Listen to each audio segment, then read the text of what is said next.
Yes,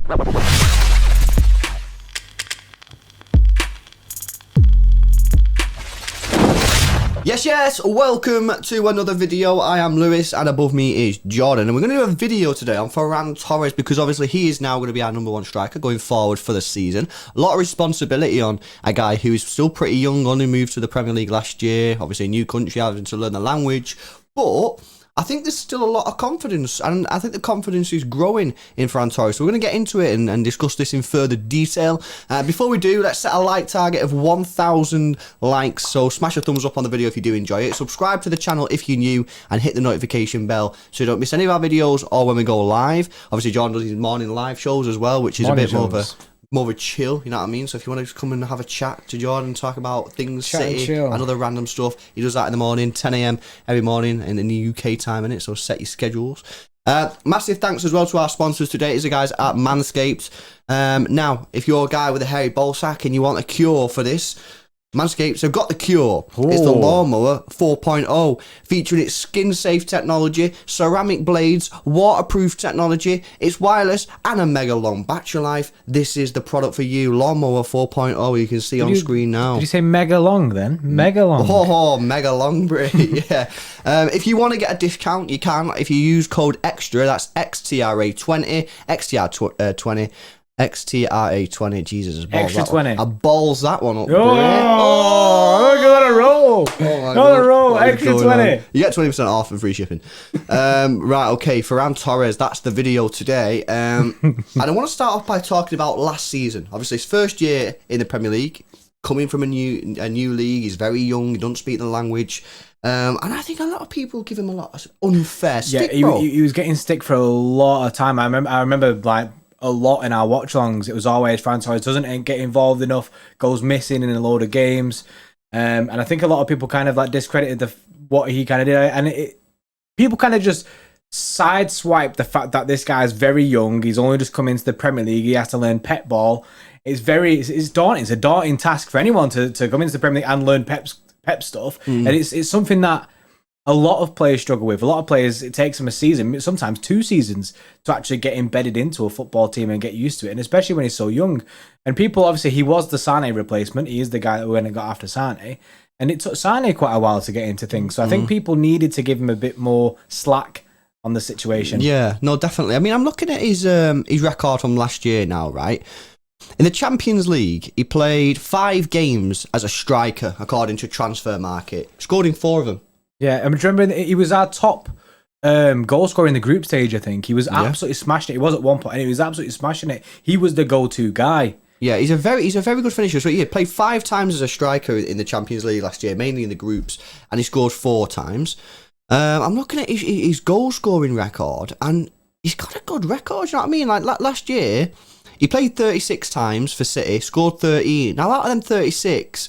most of them would have been subs. Yeah. And he still scored 13 goals and got 3 assists. You know what I mean? Like, for me, he's a natural finisher. He's a very, very natural finisher. And I think actually his long-term position will be as a striker. And I'm very interested talking to other City fans and getting their views on it. Like, we have the discussion in our group chat with City fans, and we're talking all the time, like, oh, you know, what do you reckon he can hit? And you know, I think he's probably one of the most natural finishers we've got at the football club right now. And I think, you know, there is shades of Aguero. And my example is, do you know the disallowed goal that he scored against Arsenal? Yeah, near where post. the ball was played through to him on the right-hand side. I can't remember if he took a touch or not, but he blasted it near post. Like, Aguero always did that, near post. Brilliant finish. Unfortunately, the referee gave a foul. It was ridiculous.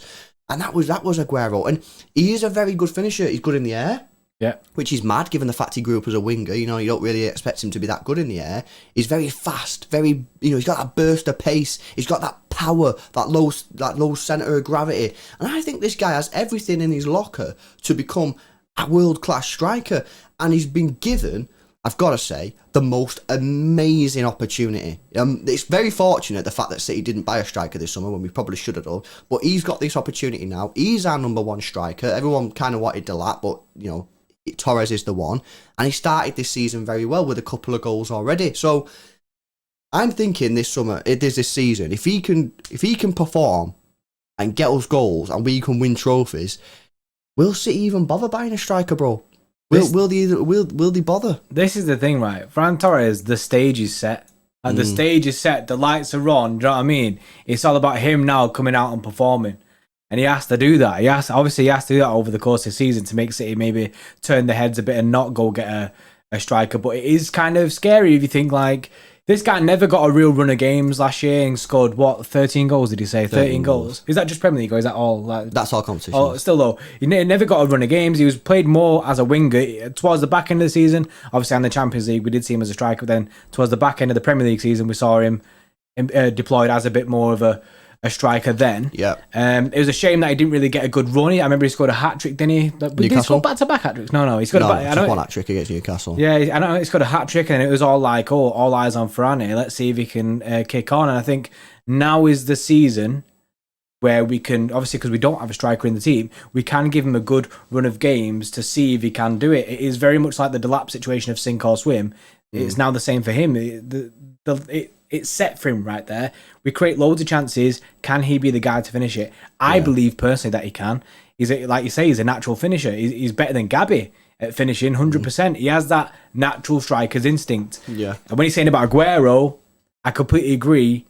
And he's learned a lot from Aguero. He actually came out in an interview recently and said about working under Pep Guardiola, and he said that he learned a lot from Sergio Aguero when Aguero's there. So maybe that's where the near post trait has come in. I think you can see as well his runs are slightly better than they were last year as a striker. You know, I mean, like I say, we didn't play that much as a striker last year, but I think sometimes when he played, his runs weren't the best. He was just good at finishing. Whereas this year, I'm already seeing strikers run, so he's clearly learned. Look, he's played 3 games, scored 2, and got an assist. Obviously, they all came in 1 match, but that's still a decent start to the season. If he can get a couple of goals early on after the international break and get that goals up to 4, maybe 5, then people will be looking, going, mega. Look, I'm going to set this guy a challenge, yeah? Not that he's listening or watching. He might do. He might watch it. Be. Subtitles on. Yeah, I'm going to set this guy a challenge. I want to see him, and to be honest, I'm going to set this challenge, bro. And I think this is quite easy. Some people might go that's not easy, but I think this is. I'm going to set him a challenge. All competitions for City this year, 25 goals. Ooh, that's doable. I think that's doable. Yeah. And I'd be disappointed if he doesn't get 25.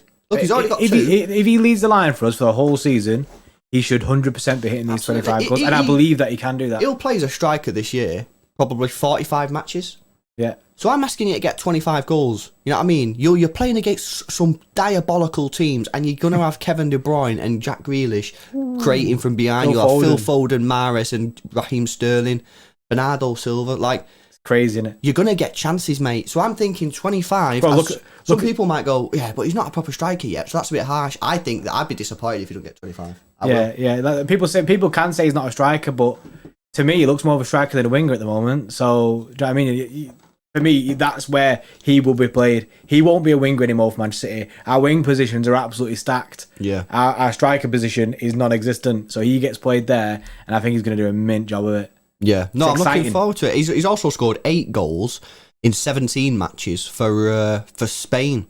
Oh, he had a really good Euros apparently, and he's been playing really well for them. So you know that's a good record, mate. This guy's a good finisher. Let us know your thoughts in the comment section below, innit? But what are you setting him? How many goals do you reckon he should be scoring for this year? You know what I mean? Yes, he's not a proper striker, but Zinchenko wasn't a proper left back, and he's held that position down for 4 or 5 years. Gabby isn't a proper winger, you know what I mean? You know what I mean? So let's see, what are your thoughts on Torres? Do you think he can be the long-term striker? And if so, what does he have to do this year to really nail that spot? Let us know in the comment section below. Massive shout out to our sponsors, Manscaped, making all this stuff possible for us. Use code XTRA20 at checkout for 20% off and free shipping. Smash the like on the video, subscribe to the channel if you're new, and we'll see you tomorrow.